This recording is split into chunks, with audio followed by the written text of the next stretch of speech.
एल्काइडाइन के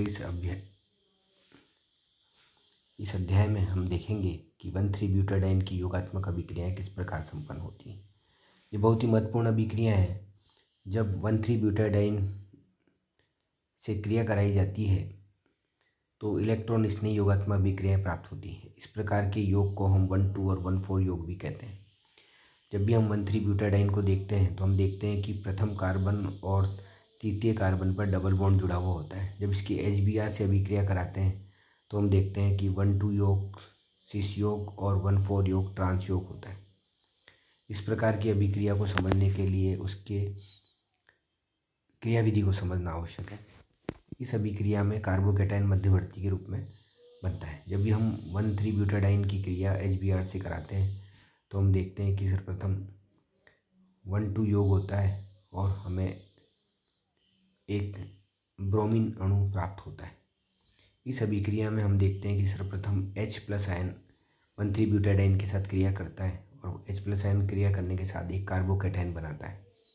कार्बोकैटायन 1,3-ब्यूटाडाइन में पुनर्विन्यास या अपनी स्थिति को परिवर्तित करता है और वह 2 डिग्री से 1 डिग्री कार्बोकैटायन में भी परिवर्तित हो जाता है।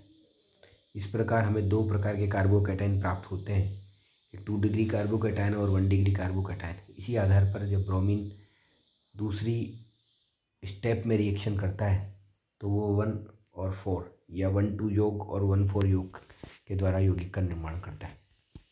इस प्रकार 1,4 योग होता है और यदि हम 1 डिग्री कार्बोकैटायन पर ब्रोमीन का आक्रमण करें तो 1,2 योग होता है। इस प्रकार 1,3-ब्यूटाडाइन 1,2 और 1,4 योग बनाते हैं और इसमें 2 प्रकार के कार्बोकैटायन बनते हैं, 2 डिग्री कार्बोकैटायन और 1 डिग्री कार्बोकैटायन, जो आपस में अंतर परिवर्तित होते रहते हैं। 1,2 योग की सक्रियण ऊर्जा 1,4 योग से कम होती है, अतः कम ताप पर 1,2 योग अधिक होता है और अधिक ताप पर 1,4 योग अधिक होता है। क्योंकि अधिक ताप पर आवश्यक सक्रियण ऊर्जा उपलब्ध हो जाती है, अतः 40 डिग्री सेंटीग्रेड ताप पर 1,2 योग 20% और 1,4 योग 80% होता है, जबकि 80 डिग्री सेंटीग्रेड पर 1,2 योग 80 डिग्री और 1,4 योग 20% होता है। इस प्रकार यह अभिक्रियाएं संपन्न होती हैं। 1,3-ब्यूटाडाइन मुक्त मूलक योगात्मक अभिक्रिया, ये दूसरी प्रकार की योगात्मक अभिक्रिया है। प्रथम प्रकार की योगात्मक अभिक्रिया कार्बोकैटायन के में बनने से होती है और उसमें 1,2 और 1,4 योग होता है, जिसमें कार्बोकैटायन अपना स्थान परिवर्तन करके 2 डिग्री कार्बोकैटायन से 1 डिग्री कार्बोकैटायन में अंतर परिवर्तित होता है। इस प्रकार की अभिक्रियाएं मुक्त मूलक द्वारा संपन्न होती है, मुक्त मूलक योगात्मक अभिक्रियाएं कहलाती हैं। जब हम 1,3-ब्यूटाडाइन की क्रिया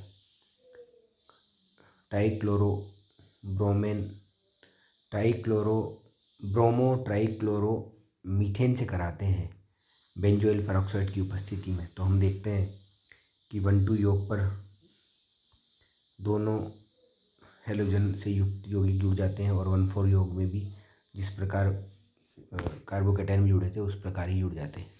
परंतु यह अभिक्रिया चूँकि पेरोक्साइड की उपस्थिति में हो रही है, अतः मुक्त मूलक द्वारा बनेगी। पर पेरोक्साइड सर्वप्रथम प्रकाश की उपस्थिति में मुक्त मूलक का निर्माण करता है। ये मुक्त मूलक ब्रोमो ट्राइक्लोरोमेथेन से क्रिया करता है और देखते हैं कि ROBr और ट्राइक्लोरोमीथेन का फ्री रेडिकल बनता है।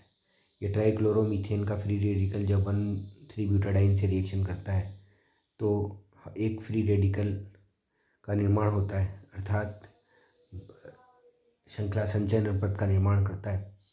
और ये फ्री रेडिकल भी जिस प्रकार कार्बोकैटायन अपना स्थान परिवर्तित करता है उसी प्रकार ही ये फ्री रेडिकल भी 2 डिग्री फ्री रेडिकल से 1 डिग्री फ्री रेडिकल, 1 डिग्री से 2 डिग्री फ्री रेडिकल, इसमें अंतर परिवर्तित होता रहता है और हमें 1,2 और 1,4 उत्पाद प्राप्त होते हैं।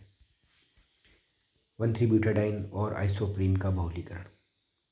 1,ब्यूटाडाइन में बहुलीकरण की अभिक्रियाएं भी महत्वपूर्ण अभिक्रियाएं हैं। जब 1,3-ब्यूटाडाइन का बहुलीकरण सोडियम की उपस्थिति में कराया जाता है तो हमें पॉलीब्यूटाडाइन का निर्माण होता है। इसी प्रकार से जब आइसोप्रीन का बहुलीकरण प्राकृतिक रबर के रूप में देखते हैं तो सोडियम की उपस्थिति में हम देखते हैं कि पॉलीब्यूटाडाइन बनता है, जिसमें दोनों द्विबंध अन्य द्विबंधों से जुड़कर एक लंबी चेन बनाते हैं और पॉलीब्यूटाडाइन बनाते हैं। इसी प्रकार आइसोप्रीन की क्रिया सोडियम से कराते हैं तो आइसोप्रीन बनता है जो कि नेचुरल रबड़ है। और क्लोरोडीन की अभिक्रिया का यदि बलोरीकरण कराते हैं तो नियोप्रीन बनता है जो कि सिंथेटिक रबड़ है। अर्थात आइसोप्रीन से प्राकृतिक रबर बनता है और जबकि क्लोरोप्रीन से सिंथेटिक रबर बनता है। 1,3-ब्यूटाडाइन का ऑक्सीकरण। 1,3-ब्यूटाडाइन का ऑक्सीकरण ओजोनीकरण की अभिक्रिया हम पहले देख चुके हैं और हम देख चुके हैं कि उसमें हमें कार्बोनिल कंपाउंड प्राप्त होते हैं जो कि द्विबंध की उपस्थिति को दर्शाते हैं। सोडियम उत्प्रेरक की उपस्थिति में बहुलीकरण कराने पर हम देखते हैं कि सर्वप्रथम सोडियम मुक्त मूलक 1,3-ब्यूटाडाइन पे रिएक्शन करता है और ये एक श्रृंखला संचरण पद होता है और सोडियम मुक्त मूलक कार्बन चेन से जुड़ जाता है और उसमें मुक्त मूलकों का स्थानांतरण एक कार्बन से दूसरे कार्बन पर होता है, एक लंबी चेन बनती है।